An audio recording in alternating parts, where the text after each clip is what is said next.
नमस्कार, बहुत स्वागत है आप सभी का। मैं हूं आपके साथ लोकेंद्र त्यागी। आज बात करेंगे देश की राजधानी दिल्ली की। दिल्ली में 70 सीटों पर वोटिंग खत्म हो चुकी है। ऐसे में इंतजार 8 फरवरी का है, जब जनता का फैसला सबके सामने आएगा। लेकिन उससे पहले एक बार फिर एग्जिट पोल ने दिल्ली के चुनाव में तड़का लगाने का काम किया है।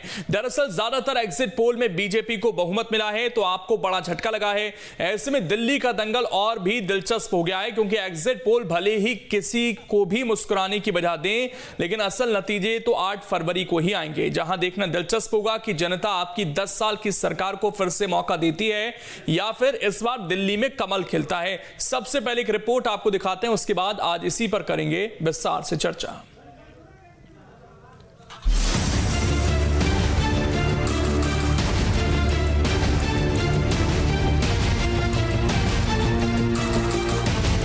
में 70 विधानसभा सीटों के लिए बुधवार को वोटिंग हो चुकी है। अब इंतजार 8 फरवरी का है, क्योंकि इस दिन चुनाव के नतीजे आएंगे, जिसके बाद ये तय हो जाएगा कि देश की राजधानी में किसका राज होगा। दरअसल दिल्ली में आम आदमी पार्टी की सरकार और आतिशी मुख्यमंत्री हैं। आपने लगातार 2013, 2015, 2020 में जीत हासिल की और अरविंद केजरीवाल मुख्यमंत्री बने। हालांकि शराब घोटाले से जुड़े मनी लॉन्ड्रिंग मामले में केजरीवाल फंस गए और उन्हें मार्च 2024 में जेल जाना पड़ा। सितंबर में जब केजरीवाल जमानत पर बाहर आए तो उन्होंने मुख्यमंत्री पद छोड़ दिया और पार्टी ने आतिशी को नया सीएम बनाया। आपके लिए ये चुनाव काफी मायने रखता है, जबकि बीजेपी और कांग्रेस भी मैदान में है और वापसी के लिए इन दोनों पार्टियों ने एड़ी चोटी का जोर लगा दिया है। बीजेपी ने दिल्ली में 1993 में जीत हासिल की थी, उसके बाद कभी जीत नसीब नहीं हुई। वहीं कांग्रेस ने 1998, 2003, 2008 में लगातार जीत हासिल की और शीला दीक्षित मुख्यमंत्री रही। इस बार चुनाव में आपको बीजेपी कांग्रेस से कड़ी टक्कर मिल रही है। पिछले 2 चुनावों की बात करें तो साल 2020 के चुनाव में आपने 62 सीटें जीती और 53.80% वोट हासिल किए थे, जबकि बीजेपी ने 8 सीटें जीती और 38.70% वोट शेयर हासिल किया था। 2015 के चुनाव में आपने 67 सीटें जीती थी और 54.50% वोट हासिल किए थे। बीजेपी ने 3 सीटें जीती थी और 32.30% वोट मिले थे। जाहिर है, पिछले 2 चुनावों में अरविंद केजरीवाल की आम आदमी पार्टी ने एक तरफा जीत हासिल की, तो वहीं बीजेपी दूसरे नंबर पर रही। यहाँ कांग्रेस पर जनता ने बिल्कुल भी भरोसा नहीं जताया। वहीं एक्चुअल रिजल्ट से पहले अब एग्जिट पोल के नतीजों ने देश की राजधानी दिल्ली में हलचल पैदा कर दी है। दरअसल दिल्ली विधानसभा चुनाव के एग्जिट पोल के नतीजे आ गए हैं, जिसमें लगभग सभी सर्वे ने बीजेपी को बहुमत दिया है। वहीं आम आदमी पार्टी की सीटें आधी तक घटने का अनुमान जाहिर किया गया है। एग्जिट पोल के मुताबिक दिल्ली विधानसभा चुनाव कुल सीटें 70, बहुमत 36 सीटों पर। मैट्रिक्स के मुताबिक आम आदमी पार्टी 32 से 37, बीजेपी 35 से 40 और कांग्रेस 0 से 1 सीट पा सकती है। चाणक्य स्ट्रेटेजी ने बताया है कि आम आदमी पार्टी 25 से 28 सीटें जीत सकती है, बीजेपी 39 से 44 और कांग्रेस पार्टी 2 से 3 सीटें हासिल कर सकती है। पीपल्स इनसाइट के मुताबिक आम आदमी पार्टी 25 से 29 सीटें, बीजेपी 40 से 44 सीटें और कांग्रेस पार्टी 0 से 1 सीट पा सकती है। पीमार्क्यू के मुताबिक आम आदमी पार्टी 21 से 31 सीटें, बीजेपी 39 से 49 सीटें और कांग्रेस पार्टी 0 या 1 सीट पा सकती है। पोल डायरी के मुताबिक आम आदमी पार्टी 18 से 25 सीटें जीत सकती है, बीजेपी 42 से 50 सीटें, कांग्रेस 0 या फिर 2 सीटें जीत सकती है। साफ है, दिल्ली के दंगल को लेकर अब तक जो एग्जिट पोल आए हैं, उसने बीजेपी को मुस्कुराने का मौका दे दिया है, तो वहीं एग्जिट पोल ने 10 साल से दिल्ली में काबिज आम आदमी पार्टी को बड़ा झटका दिया है। हालांकि किस एजेंसी का एग्जिट पोल एग्जैक्ट पोल साबित होगा, ये 8 फरवरी को साफ होगा। Team news 18।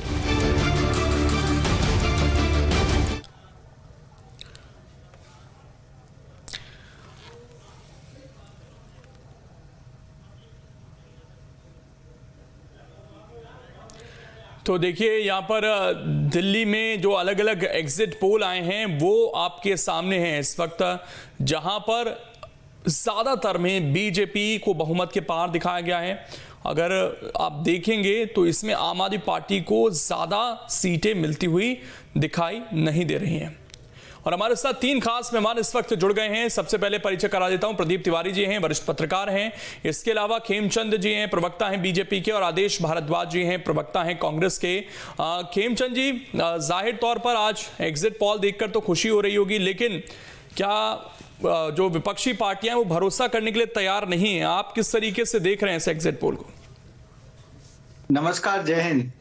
देखिए, जो एग्जिट पोल है वो हवा का रुख बता रहे हैं, और भारतीय जनता पार्टी के कार्यकर्ताओं ने जो अथक प्रयास किया, लगभग 1 साल से हम जो संघर्ष कर रहे थे, और आम आदमी पार्टी के 11 साल के कुशासन को हम लोगों के बीच में लेके जा रहे थे और उसको उजागर किया, उसका ही परिणाम है। साथ के साथ आदरणीय प्राइम मिनिस्टर मोदी जी की जो गारंटियां हैं, उनके जो अच्छे काम हैं, उन्होंने दिल्ली वालों के लिए वायदा किया, उनको हम लोग जन जन तक ले गए, और उसकी वजह से लोगों में विश्वास जाहिर हुआ कि हाँ, कि भारतीय जनता पार्टी आएगी तो हमारी समस्याएं रिजॉल्व होंगी, हमें अच्छा पानी मिलेगा, अच्छी सड़कें मिलेंगी, अच्छी हवा मिलेगी, हमारे बच्चों को अच्छा स्कूल मिलेगा। और जो 11 साल में आम आदमी पार्टी नहीं कर पाई, या 15 साल में कांग्रेस नहीं कर पाई, वो सारे काम होंगे। क्योंकि जो डबल इंजन की सरकार होगी तो कहीं झगड़ा नहीं होगा, कहीं आरोप प्रत्यारोप नहीं होंगे, रिस्पॉन्सिबिलिटी का ट्रांसफर नहीं होगा, रिस्पॉन्सिबिलिटी दूसरे पे नहीं डाली जाएगी, पूरी रिस्पॉन्सिबिलिटी भारतीय जनता पार्टी की रहेगी। और भारतीय जनता पार्टी पानी की समस्या जो गंभीर हो जाती है अप्रैल मई जून में, उस पर तेजी से काम करेगी, और जुलाई अगस्त में जिस तरीके से पानी की वजह से लोग मरे, उस समस्या को खत्म करेगी। और जिस तरीके से भारतीय जनता पार्टी ने इंफ्रास्ट्रक्चर दिल्ली में डेवलप किया, जो केंद्र के अंतर्गत था, जिसमें eastern peripheral expressway, western peripheral expressway, Dwarka expressway, ITP underpass, तो इन सब चीजों ने भी जनता को कॉन्फिडेंस दिया कि सिर्फ और सिर्फ भारतीय जनता पार्टी बड़े बड़े प्रोजेक्ट दिल्ली में लगा सकती है, बाकी ना कांग्रेस कर सकती है और ना ही आम आदमी पार्टी। तो हमें जिस तरीके से वोट मिला, प्यार मिला, सपोर्ट मिला, मैं कह सकता हूं कि भारतीय जनता पार्टी बहुत अच्छी मेजोरिटी से दिल्ली में सरकार बनाने जा रही है। ठीक है आदेश जी, ये back to back elections, Delhi में 3 बार सत्ता चलाने वाली पार्टी कहीं दिख नहीं रही है। मैक्सिमम किसी एग्जिट पोल में 3 सीटें दिखी हैं, और जो माय एग्जिट पोल है उसमें 1 सीट केवल कांग्रेस के खाते में आती नजर आ रही है। देखिए, ये एग्जिट पोल है, एग्जिट पोल तो है नहीं, और इसमें कुछ पोल बीजेपी को बढ़त दिखा रहे हैं, कुछ केजरीवाल जी को मुख्यमंत्री बना रहे हैं।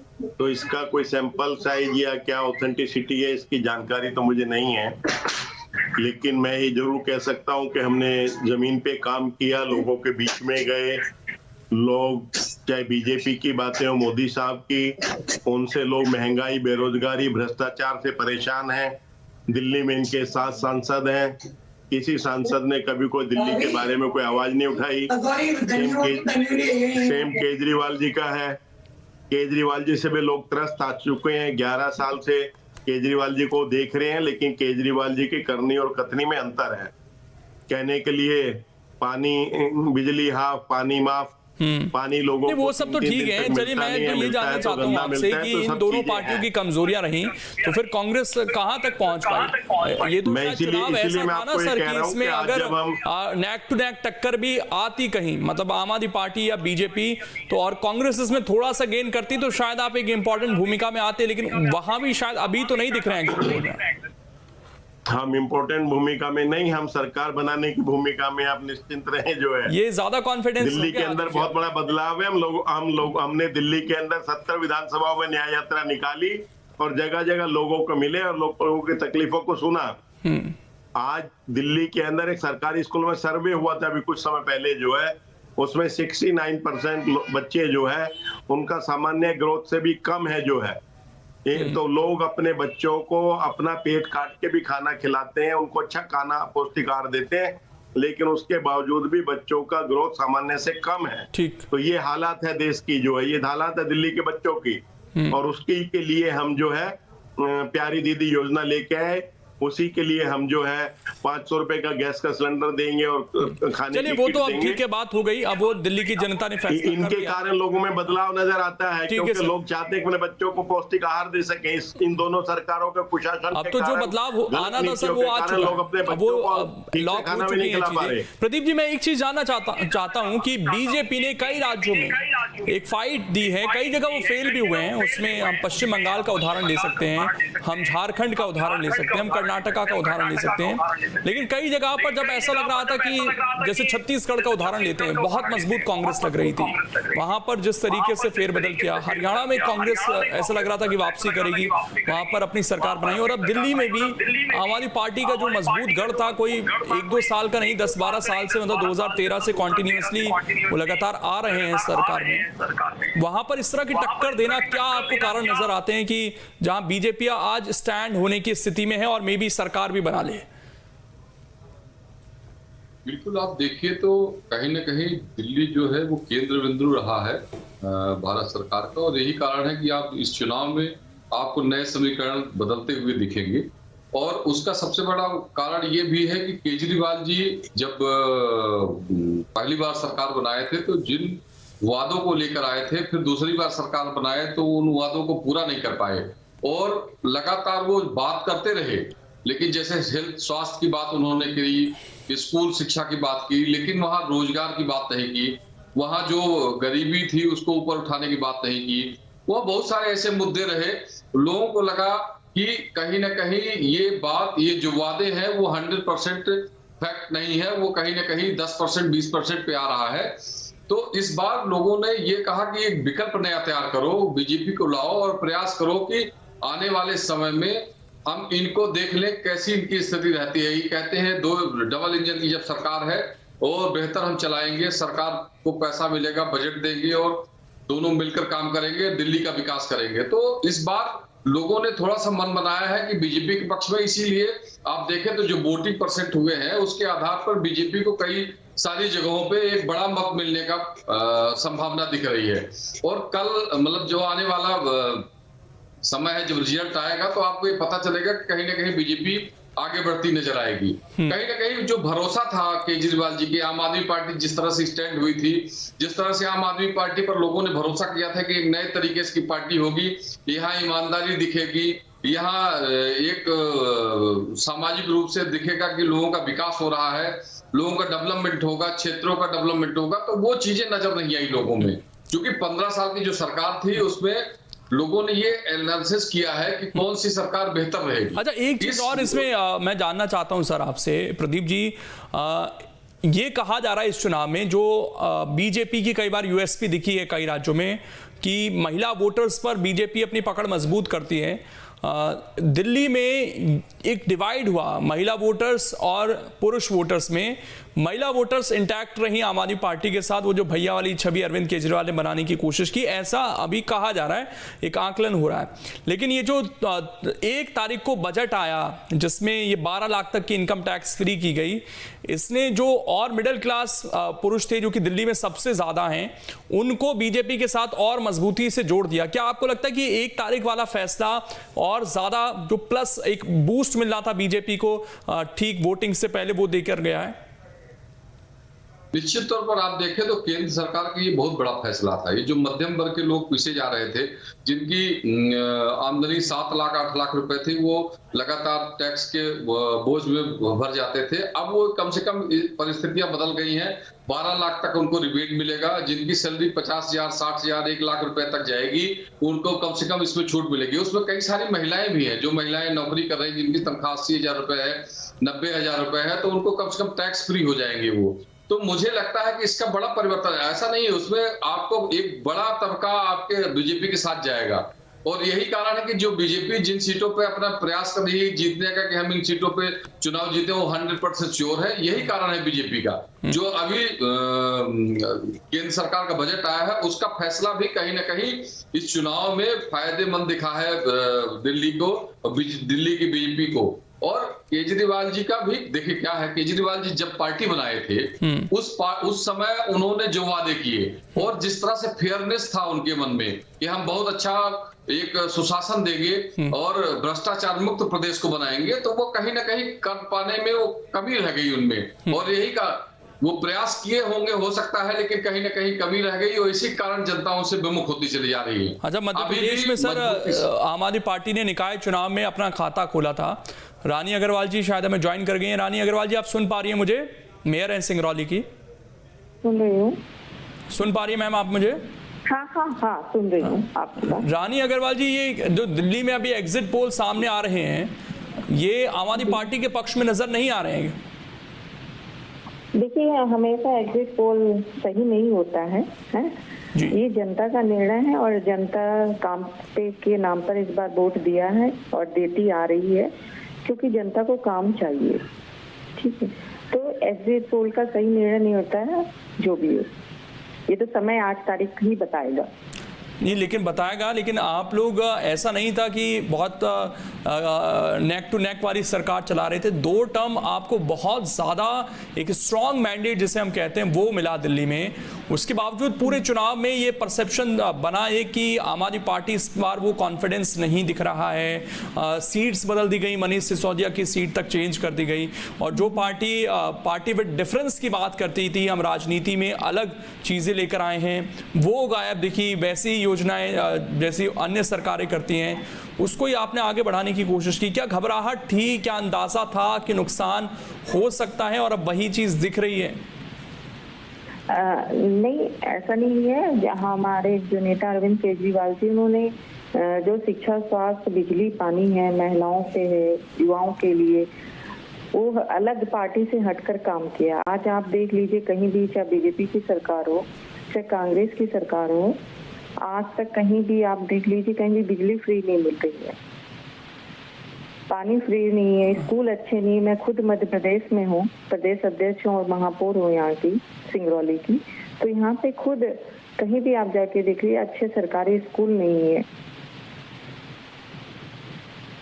ठीक है, ठीक, मैं आ रहा हूं रानी जी, 1 मिनट आपके पास। हमारे साथ खेमचंद जी भी बने हुए हैं। खेमचंद जी, एक चीज जो कही जा रही है, आकलन हो रहा है कि आपने बहुत कोशिशें की, और मध्य प्रदेश का तो उदाहरण हम सबके सामने है, जहां से आपने पूरे देश को एक दिशा दिखाने की कोशिश की है कि भैया महिलाओं को साधिए, और वही चीज दिल्ली में अरविंद केजरीवाल ने करने की कोशिश की।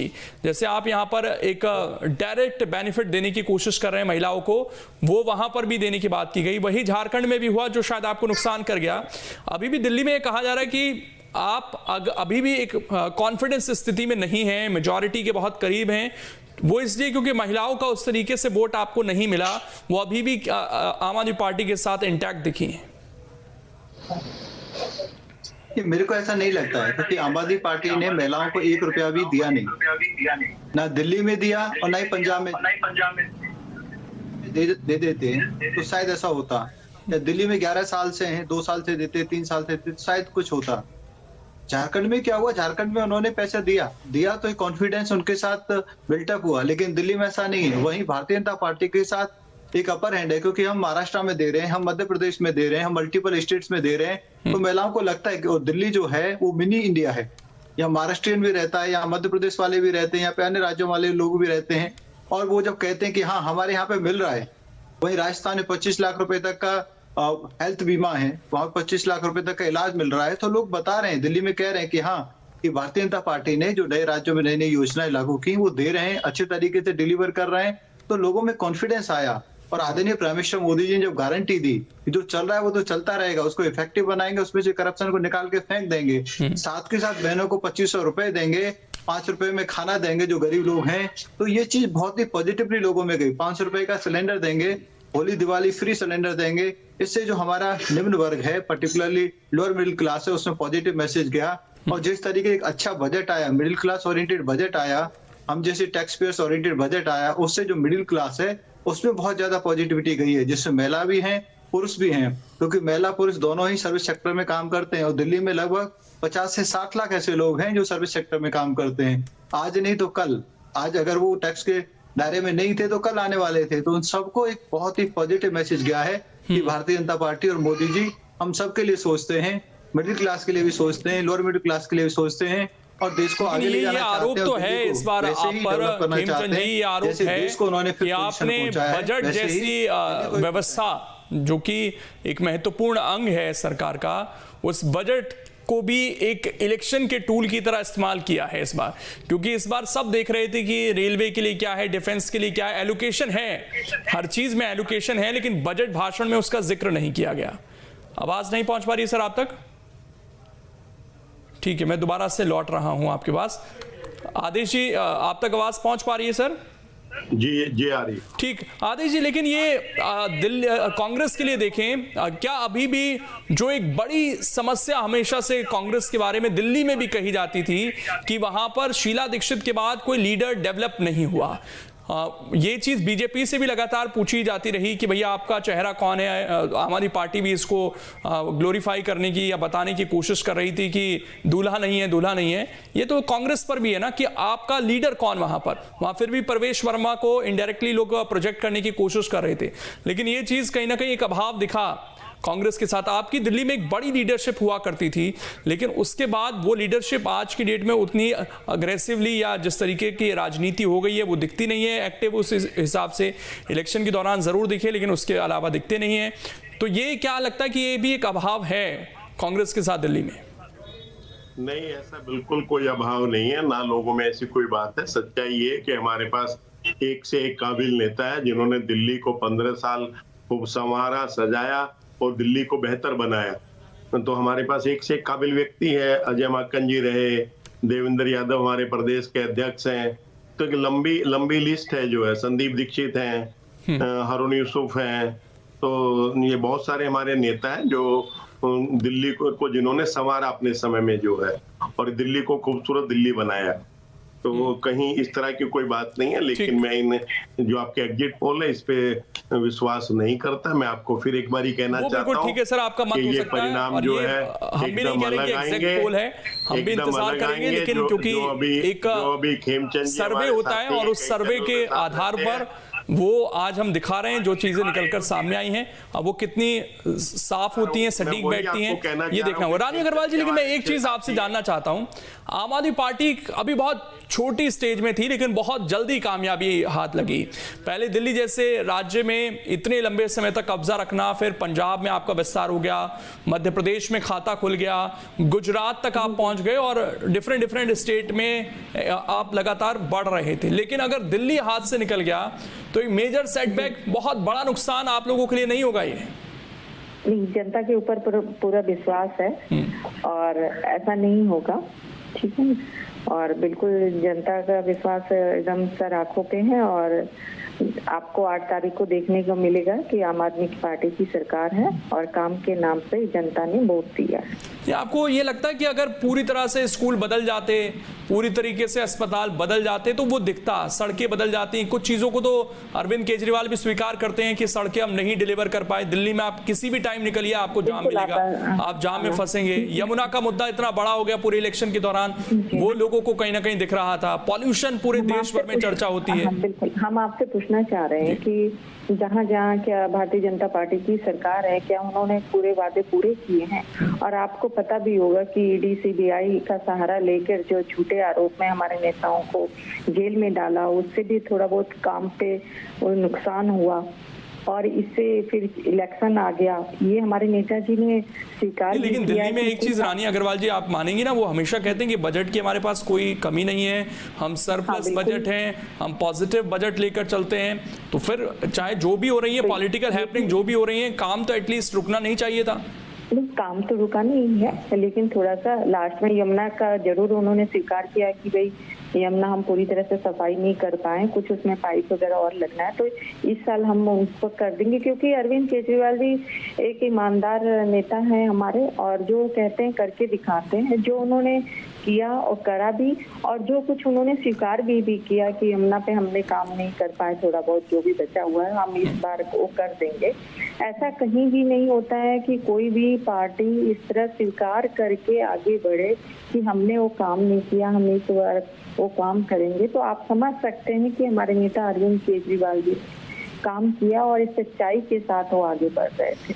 ठीक, प्रदीप तिवारी जी, एक जो छवि थी आम आदमी पार्टी की अरविंद केजरीवाल की, जब वो आपके जब टॉप 3 लीडर्स जेल के अंदर चले जाएं तो वो डेंट तो होती है, लोगों के मन में एक सवाल तो उठता है कि जो भी हो ऐसे ही कोई जेल नहीं जाता। बहुत सारे नेता हैं, बहुत सारे मुख्यमंत्री हैं, वो तो जेल में नहीं हैं, अलग अलग पार्टीज के हैं।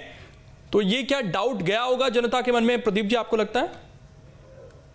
देखिए, जनता के बीच में इसका मैसेज निश्चित तौर पर गया है। लोग जानते हैं किस तरह से आप जब पर्दे लगाते हैं, जब मकान का आप पहले कहते हैं कि हम गाड़ी सरकारी वाहन नहीं लेंगे, बंगले में नहीं रहेंगे, और फिर अचानक आपका बंगला करोड़ों रुपए से सज जाता है, बड़ी गाड़ी आ जाती है, इसके बाद आपके खिलाफ आरोप लग जाते हैं। तो मुझे लगता है कि लोगों को अब सब चीजें एकदम क्लियर हैं, लोग जानने लगे हैं कि किन चीजों पे कौन व्यक्ति काम कर रहा है। तो कहीं ना कहीं इसका इम्पैक्ट भी लोगों के बीच में जाता है, और यही कारण है कि केजरीवाल जी की जो छवि बनी थी ईमानदार की, जो वे हमेशा कहते रहे हैं कि हम दिल्ली के दिल की लोगों का काम करेंगे और दिल्ली का दिल है और हम इनके सेवक बनकर काम करेंगे, वो कहीं ना कहीं ये चीजें कम हो गई हैं। अब आप सेवक नहीं रहे, अब कहीं ना कहीं आपको ये लगा, देखिए विश्वास जो होता है लोगों का लगातार वो घटता चला जाता है। जब आदमी कोई किसी करप्शन फंस जाए, किसी चार्ज में ले जाए, फिर कोर्ट का मामला है, न्यायालय ने इसको एडमिट किया है कि